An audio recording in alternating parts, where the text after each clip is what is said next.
Eso explica por qué tú encuentras 2000 años atrás a un hombre traspasado en ambas manos, en ambos pies por clavos, con sus traspasadores a sus pies y pronunciando desde la cruz con un rostro ensangrentado: Padre, perdónalos porque no saben lo que hacen.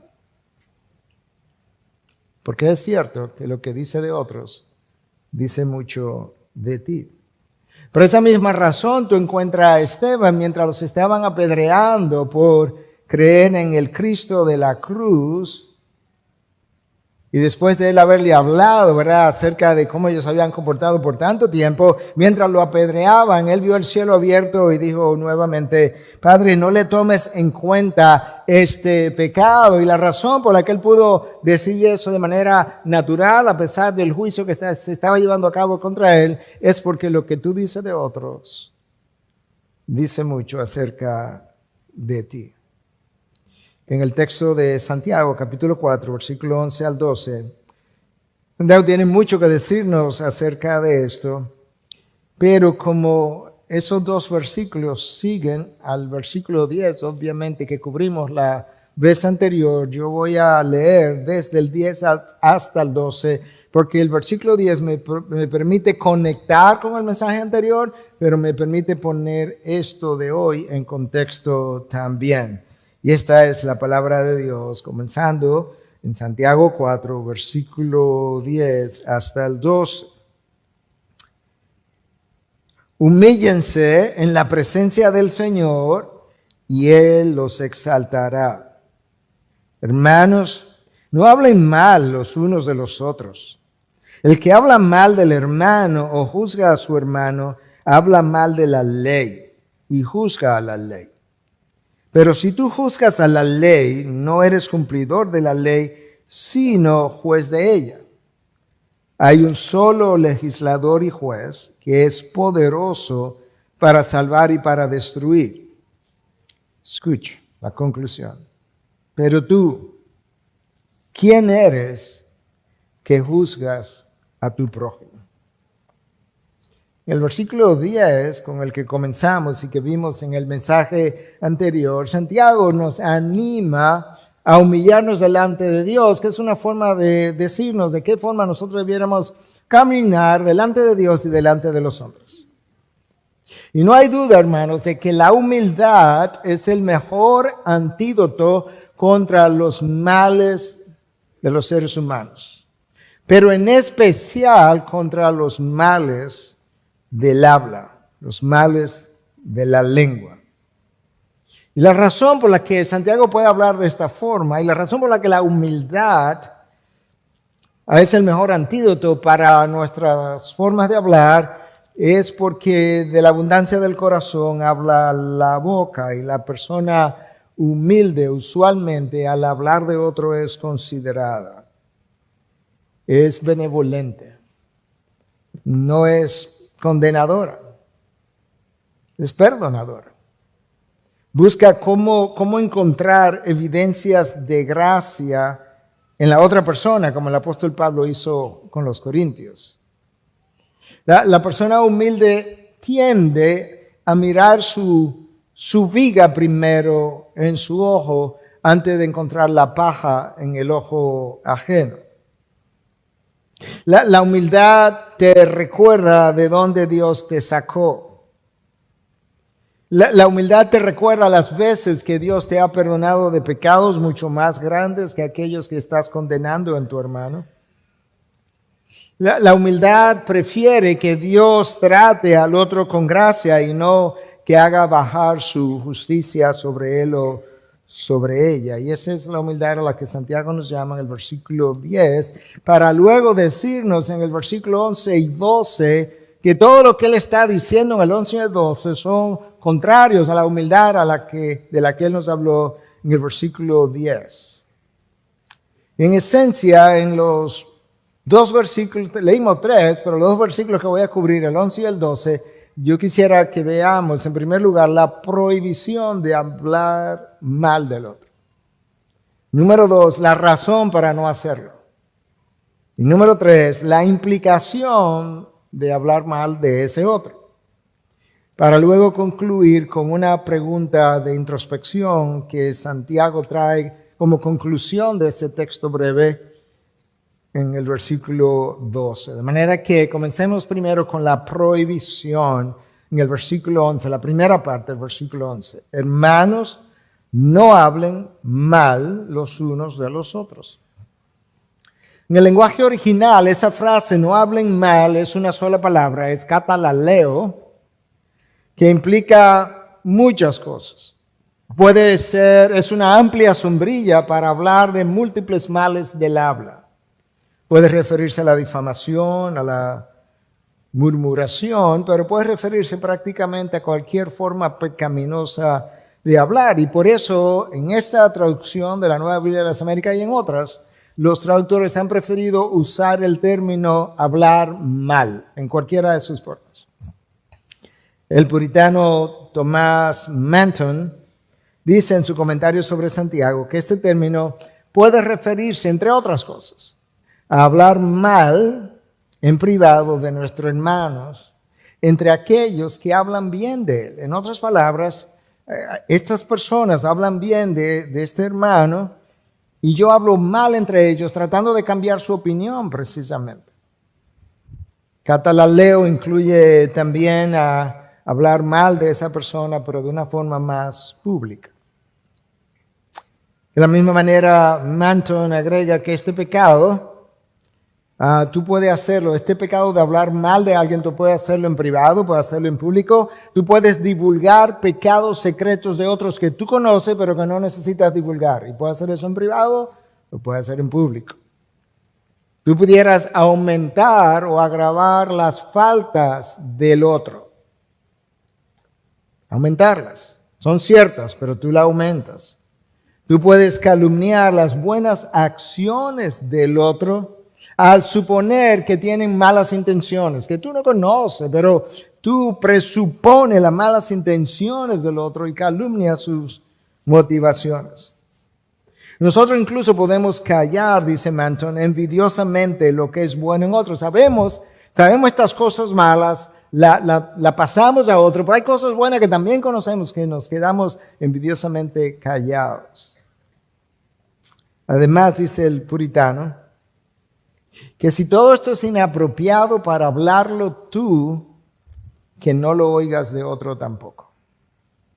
Y él agrega de una manera, como diría en inglés, muy insightful, de una manera muy perceptiva, que tú puedes pecar con el oído de la misma manera que puedes pecar con los labios. Wow. Podemos pecar con el oído de una manera muy similar a como podemos pecar con los labios. Y esa palabra katalaleo ha sido traducida en ocasiones para referirse al chisme. Y el chisme es algo que es verdad de la otra persona, pero que nadie te ha llamado a divulgarlo y tú lo pasas a otro. El chisme y la difamación no son la misma cosa, pero son primo hermanos. Entonces el chisme tiene que ver con algo que es cierto, pero que tú estás pasando de una persona a otra. La palabra de Dios condena esa forma de hablar. Y a veces decimos algo negativo del otro, cuando alguien nos corrige decimos, pero es verdad. Bueno, verdad o no, la Biblia nos prohíbe hacer uso del chisme porque estamos creando una mala imagen del otro en la mente de la persona con quien estamos hablando, que quizás no estaba prejuiciada, pero que ahora sí lo está, y lo hacemos pecar de prejuicio. La misma palabra pudiera ser usada para referirse a la difamación.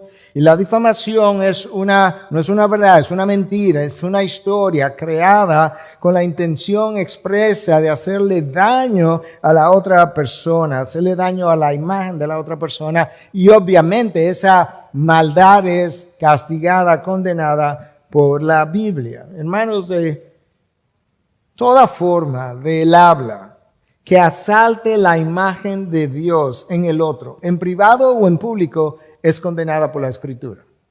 Déjame decir eso otra vez. Toda forma del habla que asalte la imagen de Dios en el otro, en privado o en público, es condenada por la Escritura. Y Santiago dedicó una gran parte del capítulo 3 para hablarnos exactamente de lo que acabo de decir.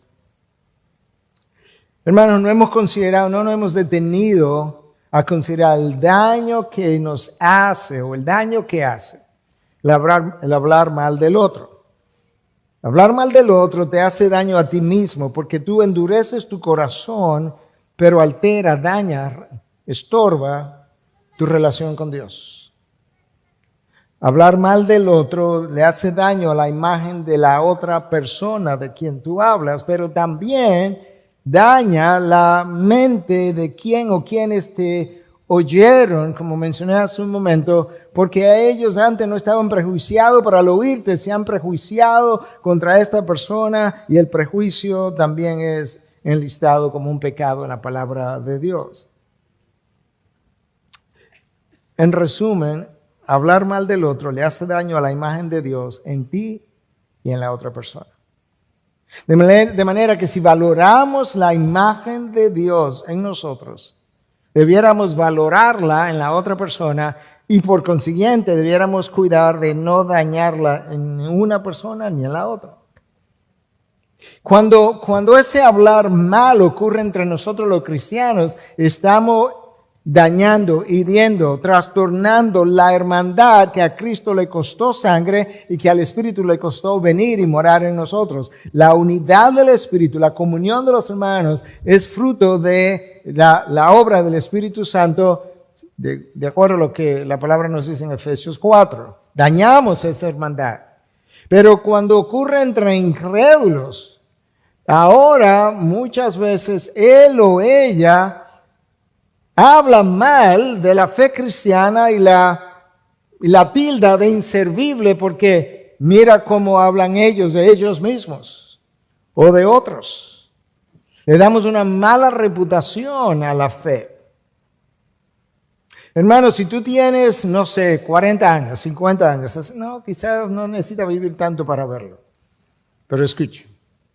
Muchas veces la misma persona que se pone de acuerdo contigo para hablar mal de otro es la misma persona que luego te condena cuando las circunstancias cambian o cuando necesita defenderse. ¿Sí o no? La misma persona que se ha puesto de acuerdo contigo para hablar mal de otra persona cambia las circunstancias y termina condenándote por las necesidades de defensa ahora.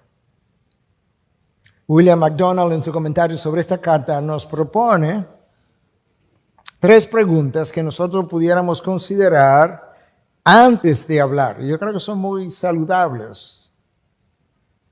¿Qué bien hace este comentario a la otra persona? ¿De qué manera yo favorezco a esta persona con mi comentario? Número 2. ¿Qué bien me hace a mí comentar esto? ¿De qué forma esto mejora mi relación con Dios? ¿De qué forma esto mejora la imagen de Cristo en mí cuando yo lo comparto? Y número 3, ¿qué gloria trae a Dios el que yo comparta esta información? ¿De qué forma, cuando yo termine de compartirla, puedo decir, acabo de glorificar a Dios? Yo creo que eso nos va a cuidar enormemente. Yo no sé si tú has prestado atención, pero cuando tú revisas la revelación bíblica, los pecados del habla son algunos de los más severamente condenados en la palabra. Y Santiago en el capítulo 3 volvió a la carga con tal idea.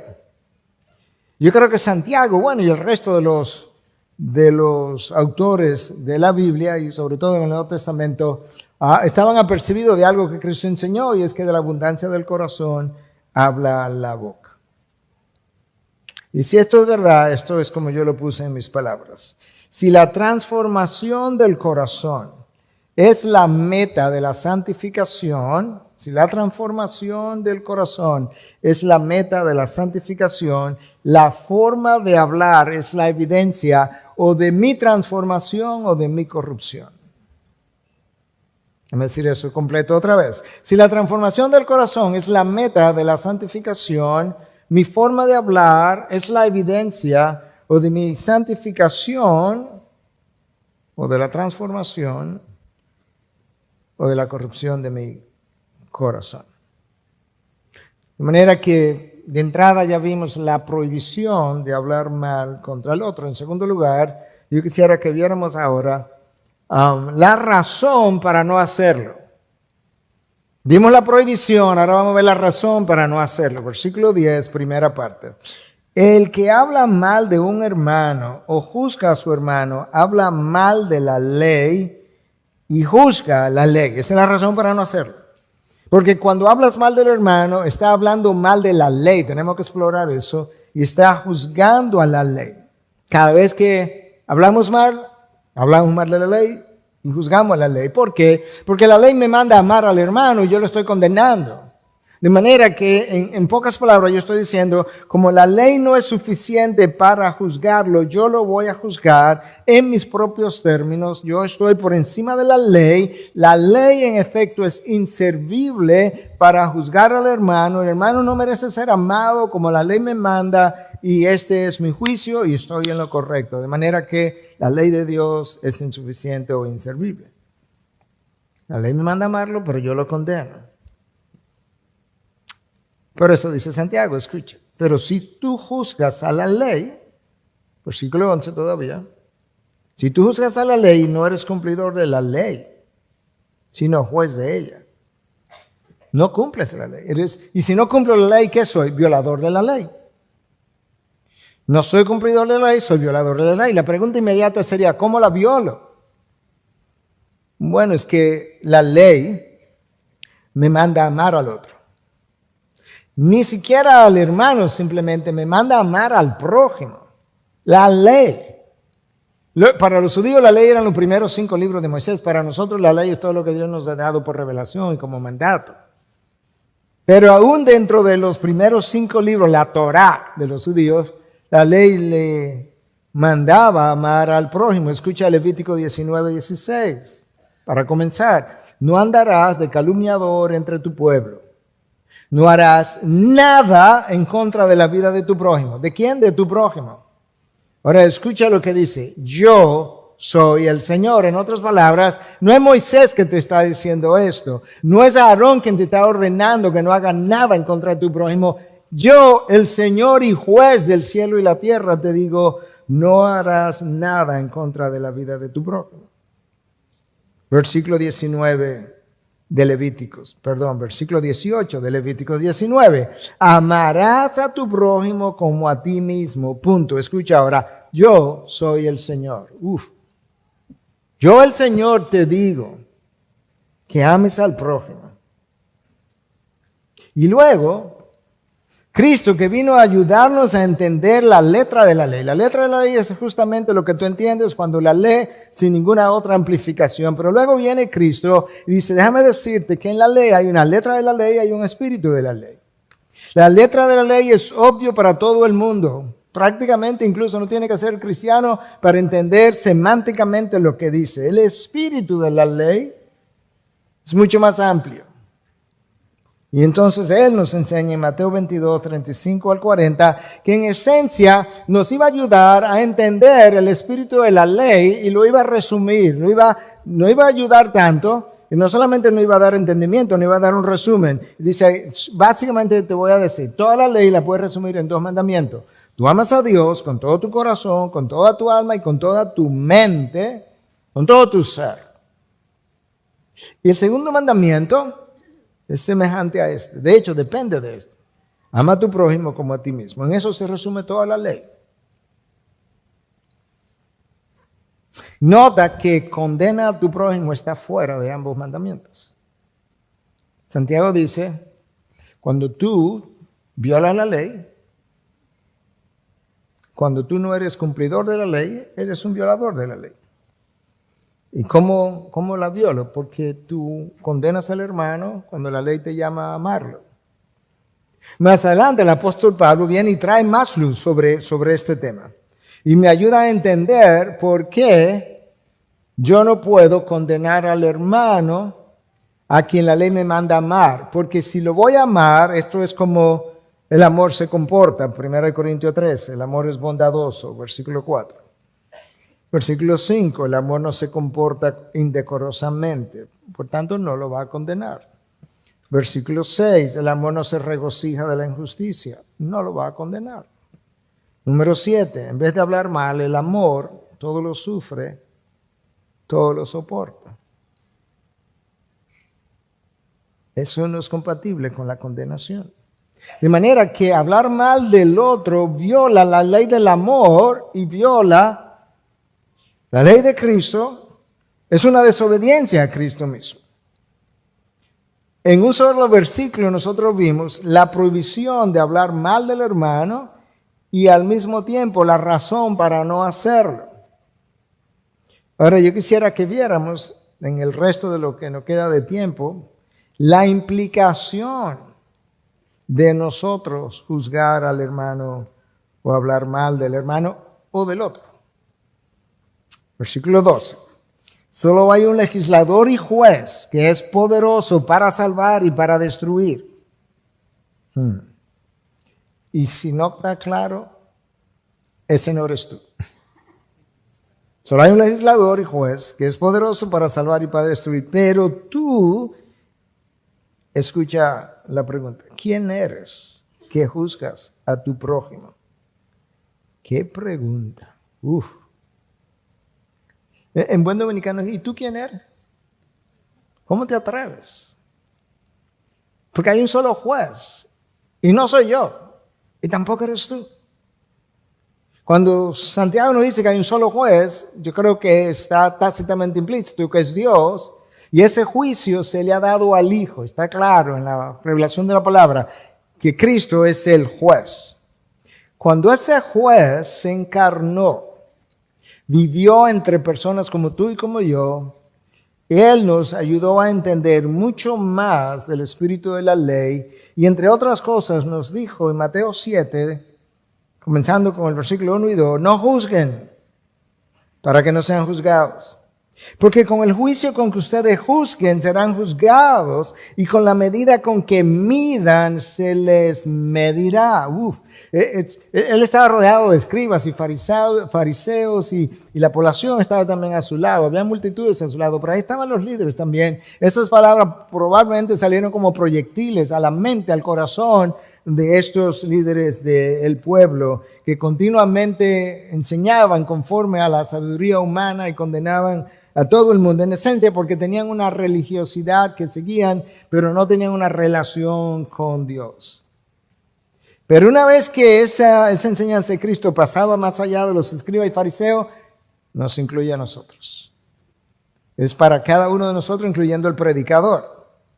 Cada uno que ha heredado una naturaleza pecadora debe prestar atención a lo que Cristo estaba diciendo, lo que Cristo enseñó. Hermanos, a nosotros como personas caídas que somos, a condenar al otro no nos cuesta ninguna energía emocional.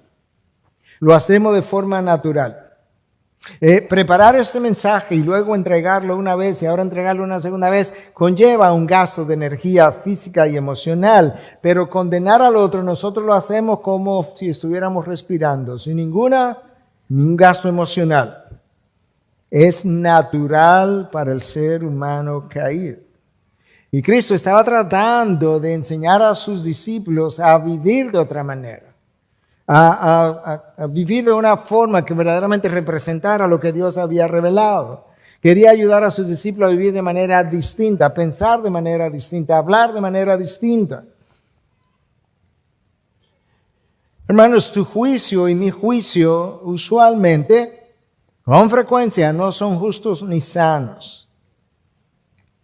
Por más de una razón. Número uno, nuestro entendimiento de las cosas es imperfecto y prejuiciado. Ya prejuiciado por nuestro temperamento, forma de ver las cosas, por la manera como nos criaron, la cultura.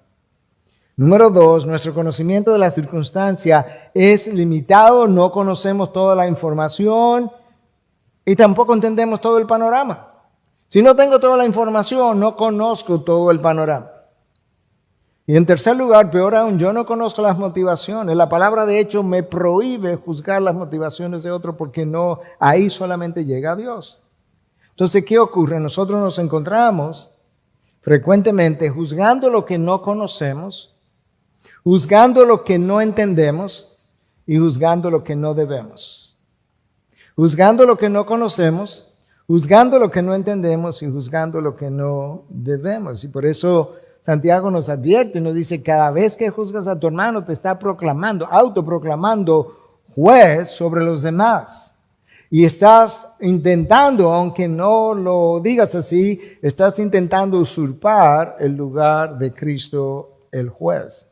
Y de ahí su pregunta, ¿y quién eres que juzgas a tus hermanos? ¿O quién eres que juzgas a tu prójimo? Terry Cooper escribió un libro que se llama Making Judgments Without Being Judgmental, o haciendo juicio sin ser enjuiciador o condenador. Sería bueno poder hacer eso. Y él dice en su libro que lamentablemente con frecuencia las personas que más necesitan cuestionarse a sí mismas no lo hacen. Que las personas que más necesitan cuestionar su opinión no lo harán. Y que las personas que más necesitan respetar los límites de otros invadirán esos límites y forzarán sus opiniones, ya sea que se las solicitemos o no. Mira, yo quiero decirte, ahí lo condenamos, lo criticamos y el otro dice, pero no te preguntaba. No importa, yo quiero decírtelo. Hermano, más que jueces, nosotros somos dignos de ser juzgados. Todos. Escucha a Cristo, con el juicio que ustedes juzguen, serán juzgados. Y con la medida con que miden, se les medirá. Lo que Cristo nos está tratando de enseñar aquí es que Él quiere ayudarme a ver todas las consecuencias de tener esta actitud enjuiciadora. Mi juicio de otro determina cómo yo soy enjuiciado, por otros y por Dios. Ni tú ni yo debiéramos esperar una medida de gracia de parte de Dios que tú no estás dispuesto a concederle al otro. Vamos a decir eso otra vez. Ni tú ni yo debiéramos esperar una medida de gracia de parte de Dios que tú no estás dispuesto a concederle al otro. Esa es la verdad. De hecho, aquellos que han tomado consejería conmigo, sobre todo consejería matrimonial, y cuando solía hacer consejería prematrimonial, les decía, cuando nosotros rehusamos ser instrumentos de gracia el uno para el otro, nos convertimos en instrumentos de justicia, el uno para el otro. Cuando tú y yo comenzamos a sentirnos enjuiciados por otros, u otros comienzan a enjuiciarme, muchas veces es el mismo Dios permitiendo que me den una dosis de mi propia medicina. Cuando yo me siento enjuiciado por ti, o pienso, o siento, o oigo que otros me están enjuiciando, muchas veces el mismo Dios permitiendo que me den una dosis de mi propia medicina, porque con el mismo juicio, la misma manera que tú juzgues, así mismo será juzgado, y con la misma medida que midas, así mismo será medido. Eso solo debiera a nosotros asustarnos para decir, ups, no más. Escucha a Cristo expandiendo la enseñanza en el Sermón del Monte, versículo 3, 4, 5 del capítulo 7 de Mateo. Te leí el 1 y el 2. Dice Cristo, ¿por qué miras la mota que está en el ojo de tu hermano y no te das cuenta de la viga que está en tu propio ojo? ¿Por qué mira la pajita que está en el ojo del otro y no mira la pajota que está en el ojo tuyo? ¿O cómo puedes decir a tu hermano, déjame sacarte la mota del ojo, la pajita, cuando la viga, la pajota, está en tu ojo? Y una palabra que no nos gusta ninguna, hipócrita. Saca primero la viga de tu ojo y entonces verás con claridad para sacar la mota del ojo de tu hermano. Lo que Cristo está diciendo, frecuentemente tienes una falta mayor que la que estás señalando del otro. Si otros no la han visto, dame gracia, que yo te la he cubierto. Pero tienes una falta mayor. Nosotros queremos corregir al otro, cuando lo que tenemos que ser corregidos somos nosotros. Todavía peor. Frecuentemente, tú y yo miramos, encontramos faltas y corregimos en otros las mismas cosas que nosotros hacemos. De hecho, No hay persona, te lo digo por mi propia experiencia, recuerda, tengo 65 años ya, he crecido, fui de una manera, todavía no soy todo lo que Dios quiere que yo sea, pero estoy en proceso, pero he dejado cosas atrás. No hay nadie que reconozca más el orgullo en otro que el orgulloso.